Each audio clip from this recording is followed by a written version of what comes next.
Hello students, today let us continue the chapter sorting materials into groups. Last class we discussed about the classification. What is classification? Grouping together things with similar properties is called classification. And the advantages of classification are classification make our work easy. It is helpful in recognizing different materials and their characteristics. Classification makes it easy to study the properties of objects. Classification of objects help in identification of object, and it also helps in locating things. So these are the advantages of classification. In this class we are going to learn about classification of materials on the basis of different properties. Let's see what are the different properties of materials. Size, shape, color, texture and smell are properties of matter. All matter can be described by such properties. The properties of materials decide what things we can make out of them. For example, we cannot make tools out of rubber as it is not hard. We cannot make cooking utensils out of wood as they will catch fire easily.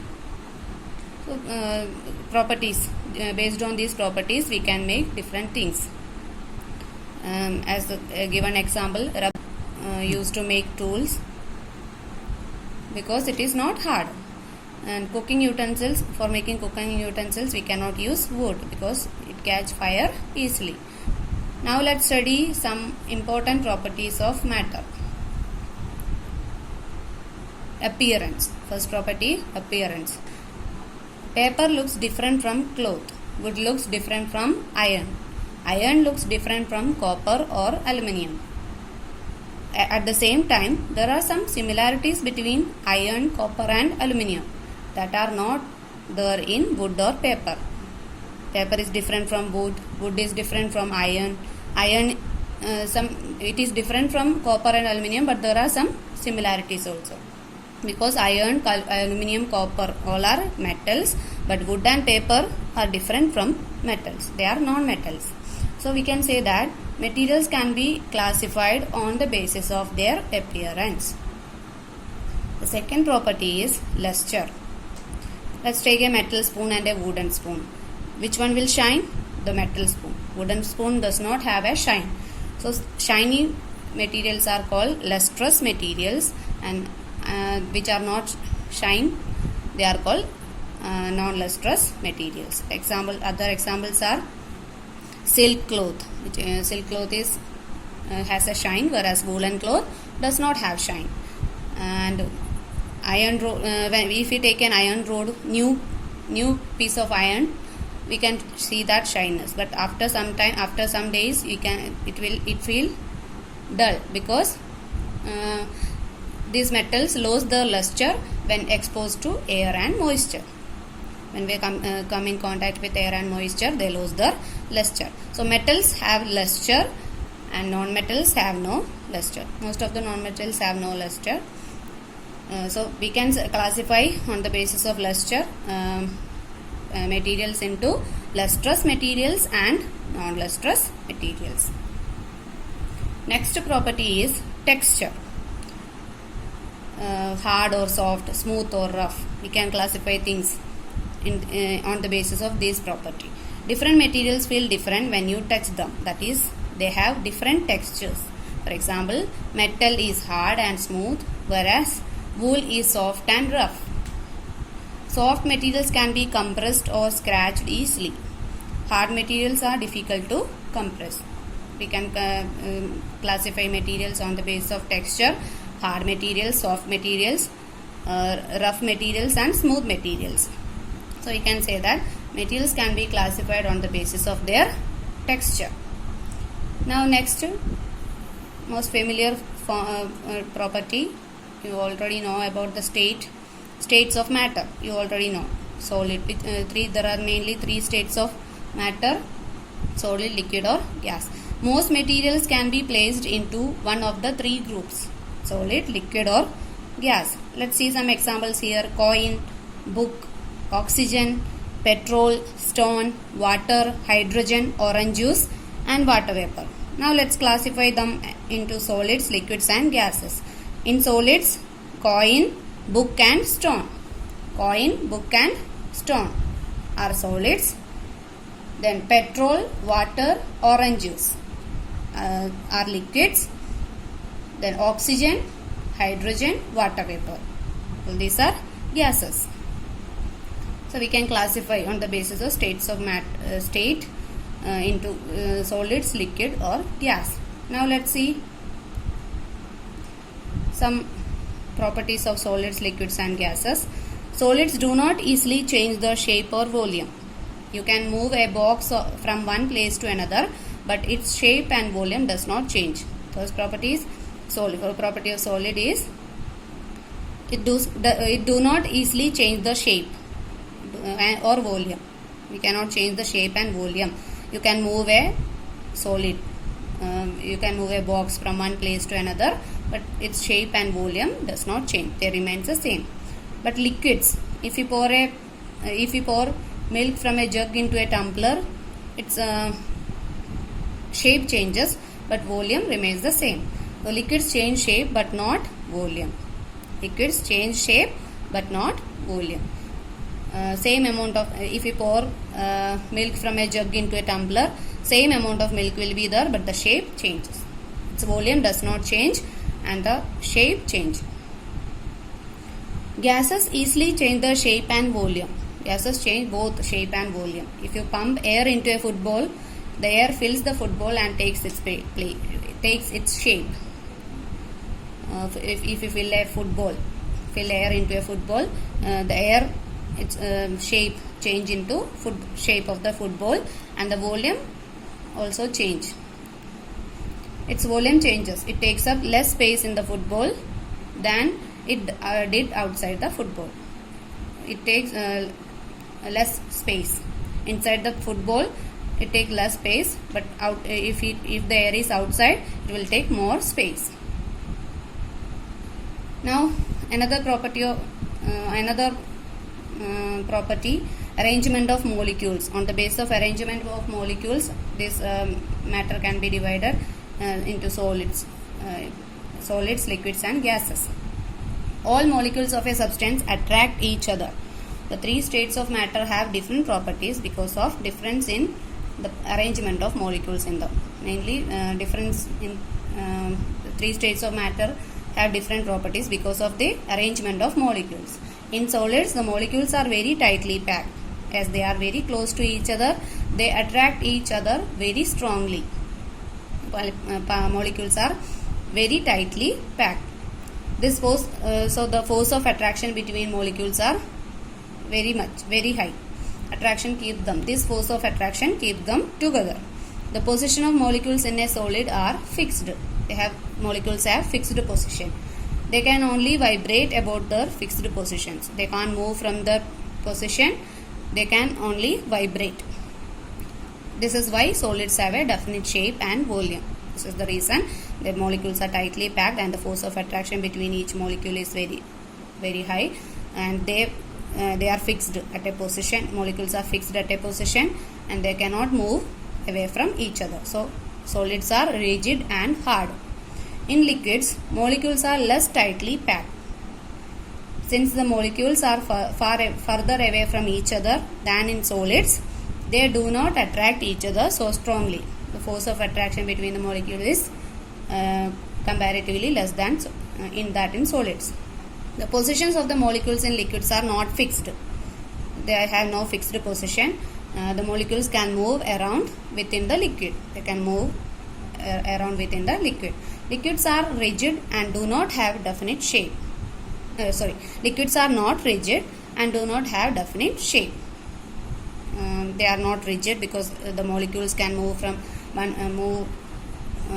away from each other. So they have no definite shape. They take the shape of the container in which it is there.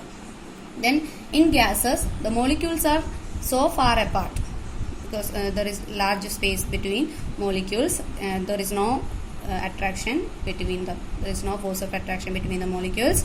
Therefore, they move around independent of each other. As there is no force of attraction between them, they are independent from each other. Hence, a gas has no fixed shape or volume. Gases have no fixed shape or volume.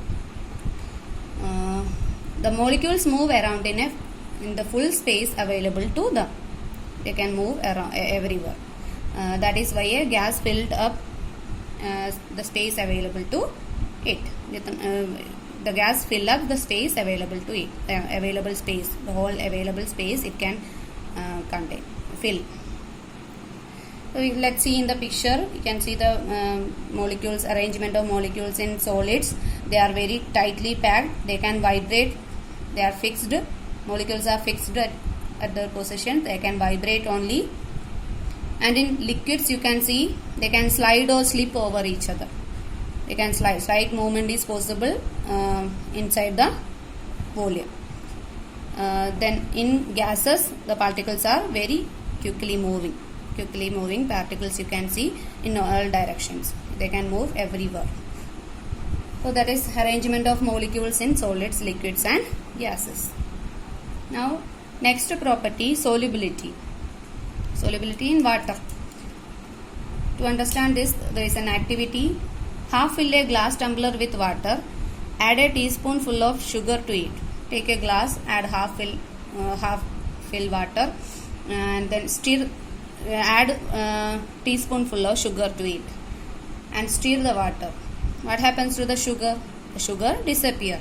We can say that sugar has dissolved in water.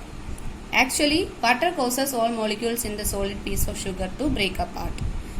While mixing, while dissolving, they break into sugar molecules break into small pieces and take the position between the molecules of water. The individual molecules when separated are so small that we cannot see them. They become very small molecules. Molecules break apart, so these molecules are very small, so we cannot see the sugar molecules. They take the position in between the molecules of water. We say that sugar is soluble in water. So we can say that sugar is soluble in water. So this matter can be classified on the basis of its solubility in water. Solubility. Some are soluble, some are insoluble. Let's see some examples. Repeat the activity with salt, sand, sawdust and chalk powder. Let's see what happened. What happened to each of them. Solid, sugar. Sugar is soluble. Salt, also soluble. Sand, insoluble. Sawdust, insoluble. Chalk powder, insoluble.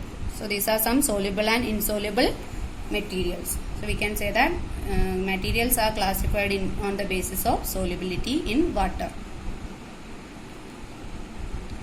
Then next property, miscibility. If we are considering two liquids, miscible or immiscible, we can say that we classify on the basis of miscibility, miscible or immiscible. Take water in a glass tumbler and add some milk to it. Stir and leave the tumbler still for some time. The water and milk do not separate. They remain mixed with each other. Now mix water and coconut oil. If we mix water and milk, they do not separate. They mix with each other. You can see the white color milk only. Now mix water and coconut oil in the same way. You can see the water and coconut oil separate into two different layers. Above the water surface, you can see the coconut oil separate layer. Try with other liquids such as sunflower oil, lemon juice and kerosene. Let's see some more examples which are miscible and milk is miscible, coconut oil is immiscible. Other examples, sunflower oil. Sunflower oil is, it will make a separate layer above the water, so it is immiscible. Lemon juice, it will mix with water, so it is miscible. And kerosene, it will also form a separate layer above the water, so it is immiscible. So we can say that liquids which mix with each other are called miscible liquids. Liquids that do not mix with each other are called immiscible liquids. This matter can be classified on the basis of its miscibility in water. Some of gases also are miscible in water. Gases such as oxygen and carbon dioxide are also slightly soluble in water. Plants and animals living in water Breathe oxygen dissolved in water. Plants use carbon dioxide dissolved in water for photosynthesis. Some gases such as nitrogen are however not soluble in water. Some gases are also soluble in water like oxygen and carbon dioxide. That is why plants and animals can live in water. Now let's see liquids which are miscible and immiscible in water. Milk, miscible liquid. Coconut oil, immiscible liquid. Sunflower oil, immiscible liquid. Lemon juice, miscible. Kerosene, immiscible. So that's all about miscibility. Now next property is density.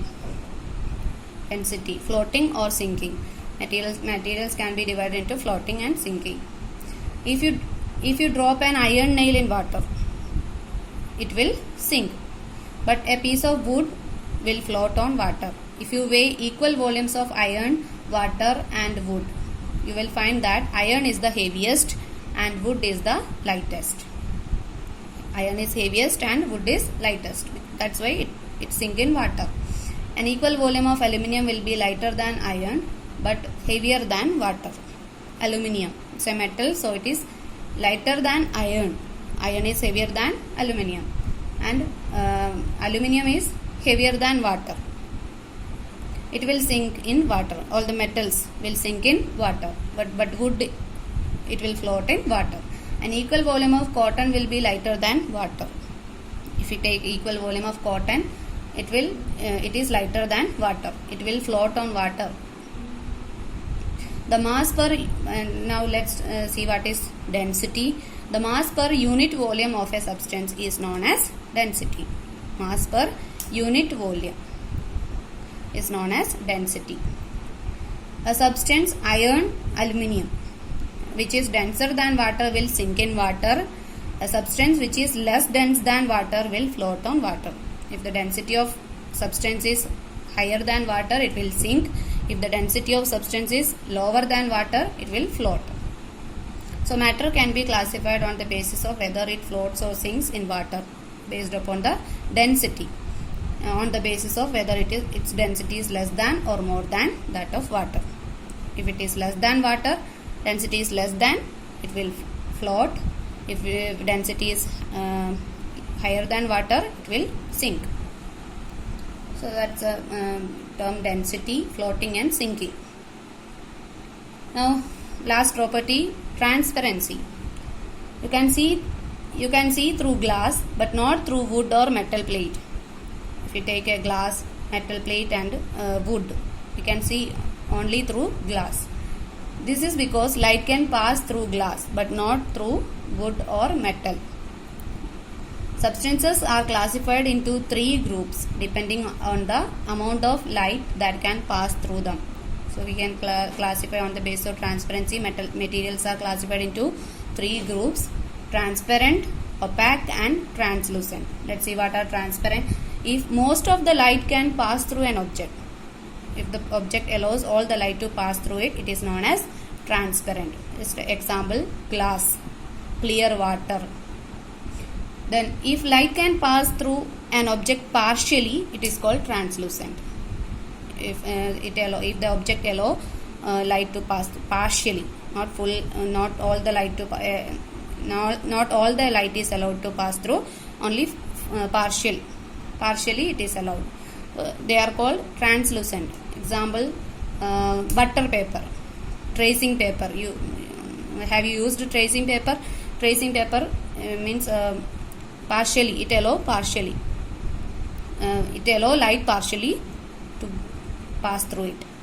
We cannot see through translucent objects. We cannot see clearly through translucent objects. Frosted glass used in bathroom windows is another example of translucent objects. Now opaque objects which do not allow light, opaque objects are objects which do not allow light to pass through them. They are called opaque objects. Wood is an example. Plastic is an example. All these are examples of opaque objects. Now we can say that matter can be classified on the basis of whether it is transparent, translucent or opaque. On the basis of transparency, there are 3 classifications: transparent objects, translucent object and opaque objects. So that's these are all the properties of matter. On the basis of all these properties, matter is classified into different categories. Now the chapter is over.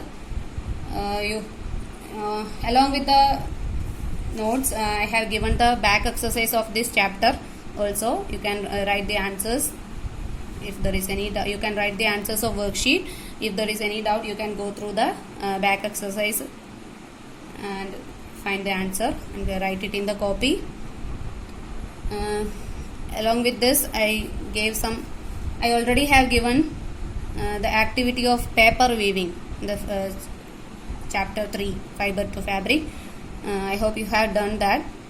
If it is not done, please do it. This is your holiday homework, and bring it when the school reopens. If there is any doubt, you can see this activity by using activity to understand process of weaving, paper weaving.